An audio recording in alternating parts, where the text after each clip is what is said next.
আসসালামু আলাইকুম। আপনি কি জানেন আমাদের সৌরজগতে এমন ২টি গ্রহ আছে যেখানে আকাশ থেকে পানি নয় বরং ঝরে পড়ে মহামূল্যবান হীরা। হ্যাঁ, অবিশ্বাস্য মনে হলেও শনি এবং বৃহস্পতি গ্রহে সত্যিই হীরার বৃষ্টি হয়। কিন্তু কেন এবং কিভাবে, চলুন জেনে নিই এর পিছনের বিজ্ঞান।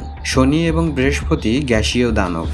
এদের বায়ুমণ্ডলে প্রচুর পরিমাণে মিথেন গ্যাস রয়েছে। এই মিথেনই হলো হীরা তৈরির প্রধান কাঁচামাল।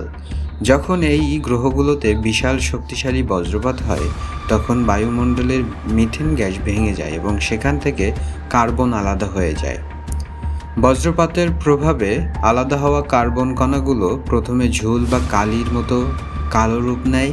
এরপর শুরু হয় অভিকর্ষ বলের খেলা।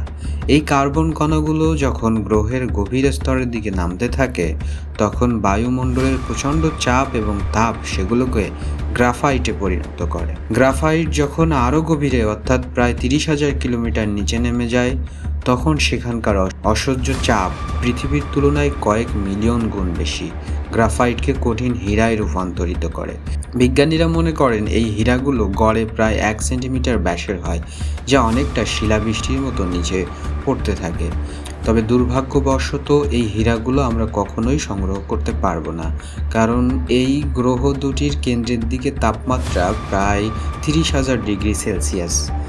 শক্ত হীরাগুলো যেখানে গিয়ে গলে তরল হয়ে যায়, সেখানে হীরার সমুদ্র হয়ে যাওয়াটা অসম্ভব নয়। মহাবিশ্বে এই বৈচিত্র্য আমাদের অবাক করে দেয়। যেখানে পৃথিবীতে হীরা অত্যন্ত দুর্লভ, সেখানে মহাকাশে গভীরে এটি কেবল একটি সাধারণ আবহাওয়াজনিত ঘটনা। প্রকৃতির এই রহস্যময় বিজ্ঞান আসলেই অনেক বিস্ময়কর।